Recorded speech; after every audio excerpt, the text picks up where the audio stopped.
The fragile ceasefire between the United States and Iran just absorbed its most serious test since it was signed. In the span of a single day, Iran's Revolutionary Guard fired on 3 commercial tankers in the Strait of Hormuz. The United States revoked the license that had allowed Iran to legally sell oil. American forces launched a fresh round of strikes against Iranian targets, and Israel carried out separate strikes against Hezbollah positions in Lebanon. This is not a hypothetical scenario. This happened, it's confirmed across multiple major outlets, and the ripple effects are still unfolding. Here's exactly what's been verified so far. Early Tuesday morning, the UK Maritime Trade Operations Centre reported that a tanker had been struck by a projectile roughly 8 nautical miles off the coast of Lima, Oman, while heading south out of the strait, sparking a fire on the vessel's port side. Multiple sources subsequently identified the ship as the Al-Rekayat, a Qatari state-owned liquefied natural gas tanker operated by Nakilat, Qatar's national LNG shipping company, and one of the largest LNG carriers in the world. The strike caused a fire in the ship's engine room serious enough that officials briefed on the incident told Reuters there were real concerns it could lead to an explosion. All crew members were confirmed safe, mustered on the vessel's starboard side, according to an audio recording obtained by the Wall Street Journal. A second vessel, the Wydian, a Saudi-flagged crude oil supertanker, was also damaged in or near the strait on the same day, struck by what Reuters described as an Iranian-fired missile.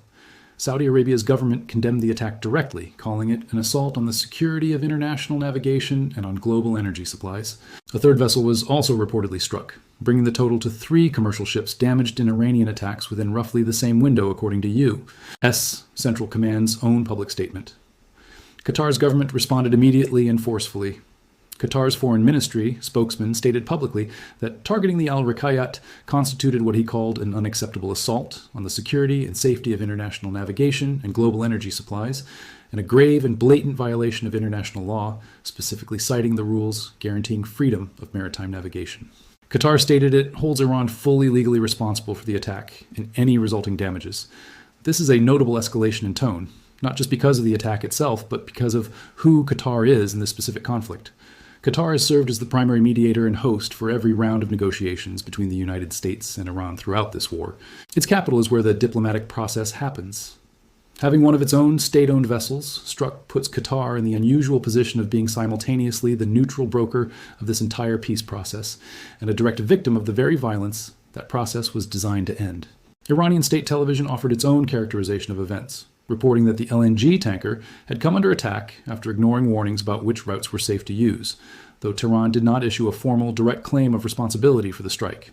This pattern, implied responsibility communicated through state media without an official claim, is consistent with how Iran's Revolutionary Guard has handled previous incidents involving commercial shipping throughout this conflict. One Tehran-based analyst offered an alternative explanation to Al Jazeera, suggesting the Qatari tanker might have strayed into an area where Iranian teams were actively conducting mine-clearing operations, and that its movement might have been perceived as a threat to those operations, rather than being deliberately targeted. That explanation has not been independently verified, and it does not account for the separate, confirmed damage to the Saudi tanker in the same general window. The core issue underlying all of this, and the reason these particular attacks matter so much beyond the immediate damage to 3 ships, is a dispute over which routes through the Strait of Hormuz are actually safe to use. Since April, Iran has published and maintained its own preferred transit corridor, one that runs much closer to the Iranian coastline, while the United States and international maritime authorities have promoted an alternative southern route closer to Oman's coast as the internationally recognized safe passage. On June 25th, the IRGC Navy stated explicitly in a broadcast that the only authorized transit routes through the strait are those Iran itself designates, a direct rejection of the Oman-coordinated corridor that most commercial vessels have used since the ceasefire allowed shipping to resume. The Al-Rekayat was using that Oman-coordinated southern corridor when it was struck. In other words, this wasn't a random act of violence against a random ship. It was, by every indication in the available reporting, a targeted enforcement action against a vessel using the specific route Iran has repeatedly said it does not recognize as legitimate, delivered as a direct challenge to the routing arrangement Washington has been trying to establish as the new normal. The American response came quickly and on 2 separate fronts simultaneously. First, the U.S. Treasury Department's Office of Foreign Assets Control revoked the general license that had authorized Iranian oil exports since the ceasefire framework began, a significant economic reversal given how much Iran's government had been counting on that authorization to help stabilize its battered economy. A U.S. official told CBS News directly that the Memorandum of Understanding currently in effect with Iran is entirely performance-based, and that Iran will only continue to receive its benefits if it demonstrates what the official called good behavior, adding plainly that Iran's actions in the Strait were wholly unacceptable to the United States and would be met with consequences. Oil prices responded within hours, with Brent crude futures rising close to 2%, adding almost $2 to reach roughly $73 a barrel. Second, and more directly, U.S. Central Command launched a new round of military strikes against targets inside Iran. CENTCOM's public statement framed the action explicitly. The strikes were launched to impose heavy costs for what it described as targeting and attacking commercial shipping crewed by innocent civilians in an international waterway, and characterized Iran's actions as unwarranted, dangerous, and a clear violation of the ceasefire. This represents a meaningful shift in how Washington has responded to previous incidents throughout this ceasefire period. Earlier rounds of Iranian provocation had typically been met with measured, proportionate retaliatory strikes, generally targeting the specific military assets responsible for a given incident, before both sides settled back into the underlying ceasefire framework.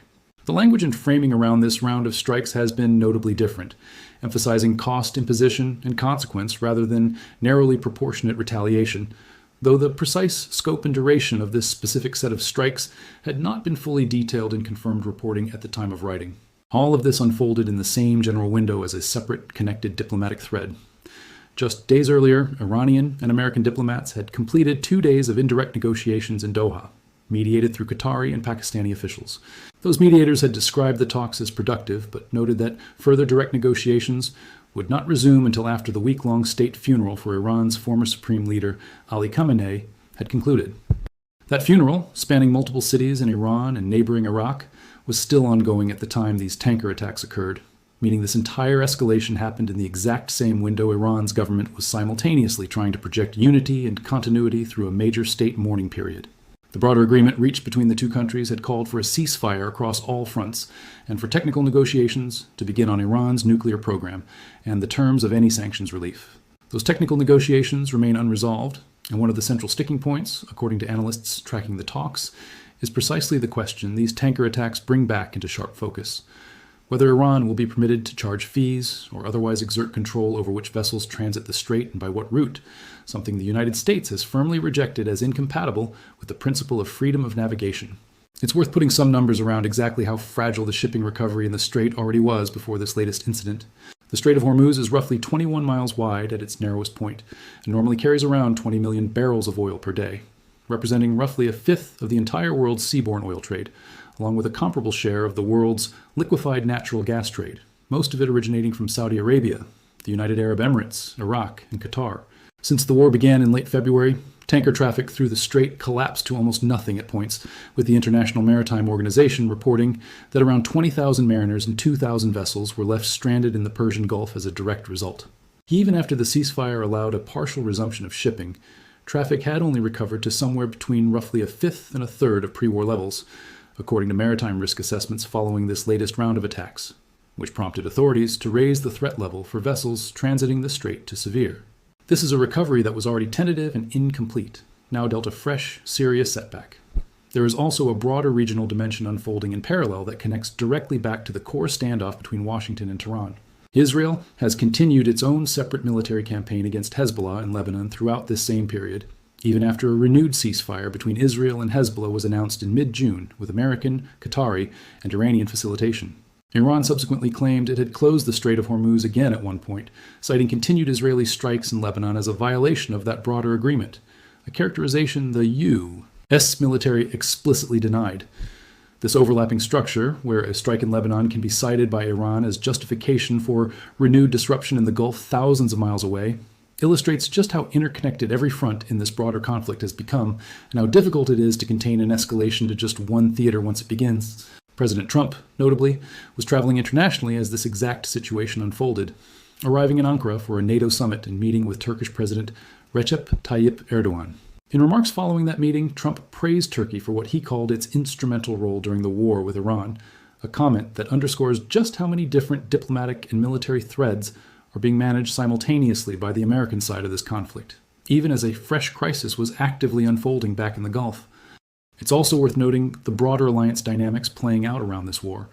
Several European nations have refused to allow American forces to use their bases or airspace for operations against Iran throughout this conflict, while the United Kingdom for its part, has consistently declined to participate in offensive operations, instead making its bases available only for what it has described as limited defensive purposes intended to protect national interests and allies in the Gulf region. That patchwork of European positions adds yet another layer of complexity to how the United States can actually project and sustain military pressure against Iran, even at a moment when Washington clearly intends to respond forcefully to this latest round of tanker attacks. So where does this leave the broader ceasefire and negotiation process that's been holding, however imperfectly, since mid-June? The honest answer is that it's now facing real, serious pressure from multiple directions at once. Iran's government, already dealing with a fractured internal leadership situation following the death of its supreme leader and the ongoing uncertainty around his successor, now also has to contend with the loss of its oil export authorization at a moment when its economy can least afford it. The United States, having just revoked that authorization and launched a fresh round of strikes, has to calibrate how much further to escalate without collapsing the broader diplomatic framework it has invested months building. Qatar, the host and mediator of this entire peace process, now has its own direct grievance against Iran to manage, on top of its ongoing role trying to keep both sides talking. And Saudi Arabia, whose own tanker was also damaged, adds yet another Gulf state with a fresh direct stake in seeing this specific dispute resolved rather than allowed to escalate further. Watch a handful of specific things closely in the days ahead. Watch whether the technical negotiations on Iran's nuclear program, already delayed until after the conclusion of Khamenei's funeral, get pushed back further still by this latest crisis, or whether both sides find a way to compartmentalize the tanker attacks from the broader diplomatic track. Watch whether Iran issues any further attacks on shipping using the Oman-coordinated route, which would signal a deliberate, sustained campaign to force international shipping back onto its own preferred corridor regardless of the cost. Watch how sustained and how broad the current round of American strikes against Iranian targets actually turns out to be, since the language coming out of Washington this time has been notably more aggressive in tone than in previous rounds of this same cycle.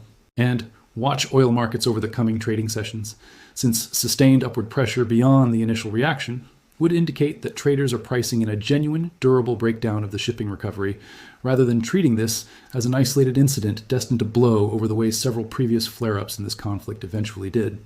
What's certain right now is this: a ceasefire that has never been fully honored by either side just absorbed its most direct and economically consequential violation in weeks, striking commercial vessels belonging to two of the region's most important Gulf states, one of which is simultaneously hosting the very negotiations meant to end this war.